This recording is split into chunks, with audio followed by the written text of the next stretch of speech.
Welcome everybody.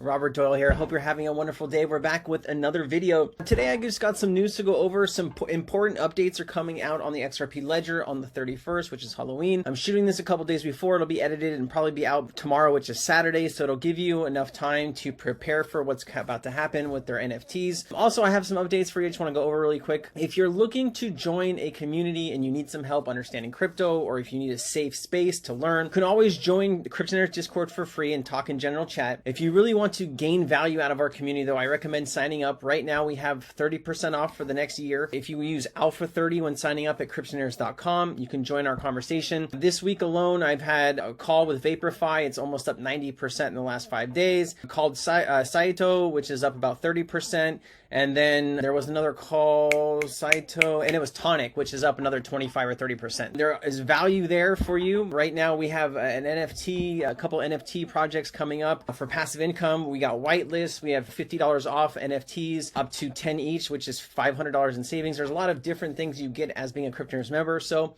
sign up if you want to. We're here and we'd love to support you and educate you and grow with you. So let's get back into the information today. Thank you for my long speech. I need to at least get the information out there that we are looking for people to come join the community.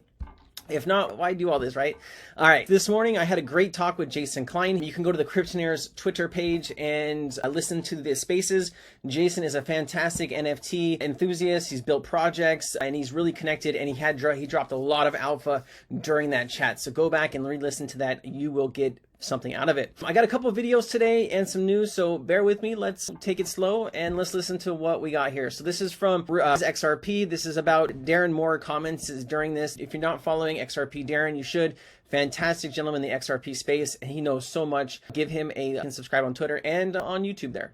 Does it require an overhaul of the legacy infrastructure? Not really. Typically, what we see in the market and what we also suggest our customers to do is to adopt the new technology gradually. So not to introduce things in a big bang to change the operating model completely for their participants, because that's usually a non-starter. Nobody wants to have huge capital expenditure just to get started playing. So what we suggest and what we see the market doing is taking a gradual approach where you keep the existing infrastructure and you integrate with it, so that over time you can incrementally move to the new technology and start to gain those efficiencies that tokenization promised. We have seen numerous companies such as Finastra, Tata, ECS Fin, Temenos, SAP, Synachron, and Accenture partner with Ripple and other companies. The banks have kept the existing infrastructure but updated it to newer software. These platforms have API access to RippleNet, which offers the utilization of XRP products. The transition is slow, but the plumbing is set. And as ODL volume is increasing and XRP becomes more liquid, the more money can be pushed through the XRP ledger. The AMM proposal coming to the XRP ledger is going to aid in liquidity and give us a chance to contribute to liquidity pools. This is an opportunity for us to earn yield on all of the money that travels through the XRP ledger. There has to be a framework. There has to be tracks in place in order for the train to move forward. And again, this is where it's hard for the government, because we're not always in that first car. We're usually in the caboose trying to catch up.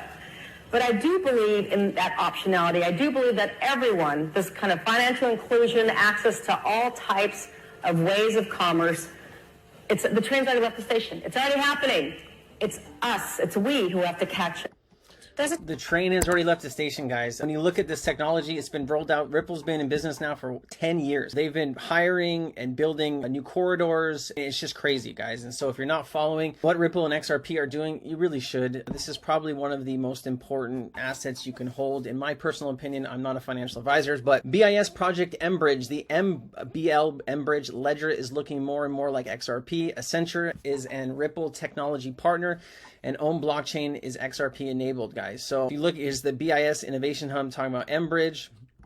Accenture is a huge Ripple partner, guys. They have, I think, like 5,000 clients. It's just crazy, guys. You also see HSBC here, Bank of China, Standard Charter. A lot of these banks are a Ripple partner, guys. The new systems being built out, the corridors are there.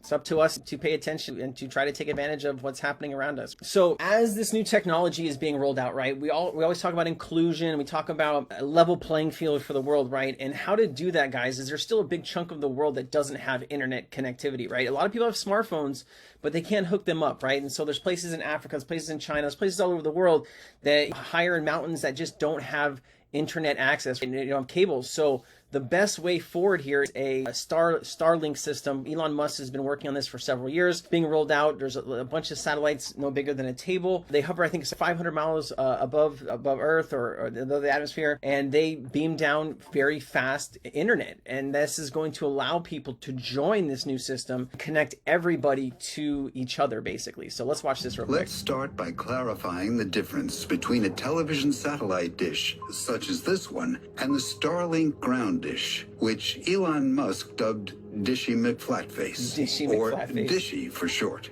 TV dishes use a parabolic reflector to focus the electromagnetic waves, which are the TV signals sent from broadcast satellites orbiting the Earth at an altitude of 35,000 kilometers. TV satellite dishes only receive TV signals from space. They can't send data.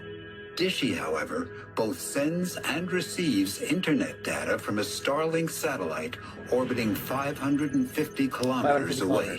While the Starlink satellite is 60 times closer than TV satellites, it's still an incredible distance to wirelessly send a signal, and thus the beams between Dishy and the Starlink satellite need to be focused into tight, powerful beams that are continuously angled or steered to point at one another. Compare this to TV broadcast signals, which come from a satellite the size of a van, and whose signals propagate in a wide fan that covers land masses larger than North America.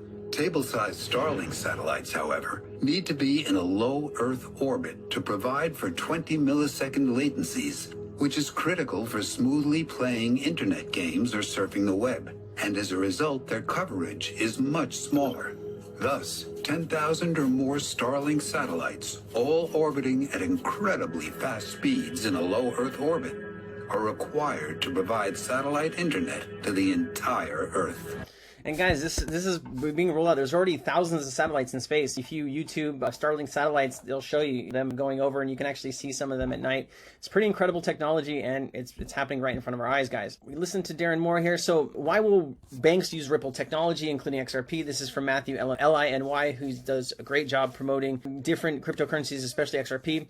Currently dominated by SWIFT and Western Union, could save about $4 billion a year, significantly reduced number of intermediaries, right? So the problem with the current system, guys, is it's slow, it's expensive, it's not a system made for the internet, right? It was built long before, and we need this technology to not only save money, but to make everything faster, supply chain issues faster, and just be better connected as individuals.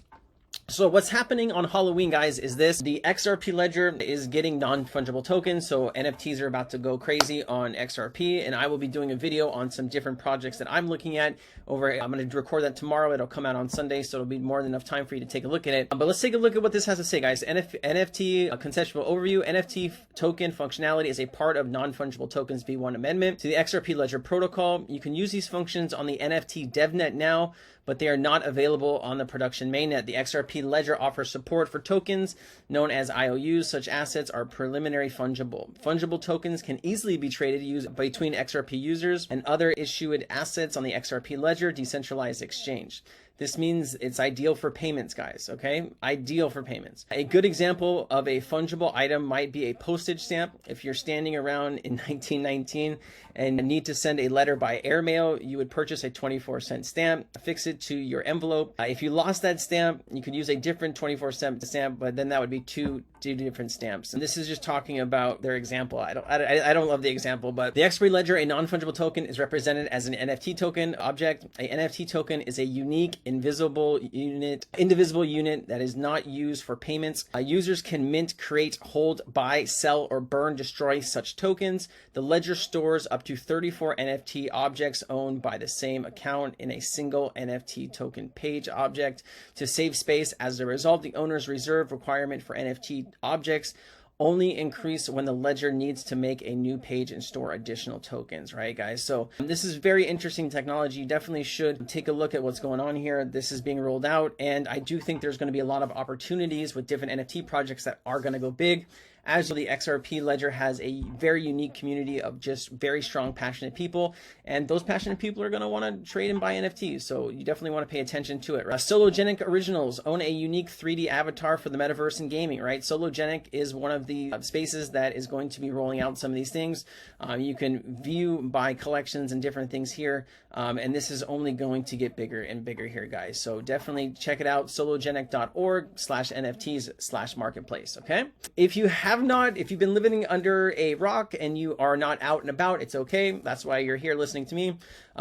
Ripple has been doing a lot of ads in different subways and in different areas, on buses. Everywhere you look, you're seeing different places, right? This is the World Trade Center. Crypto means business, Ripple.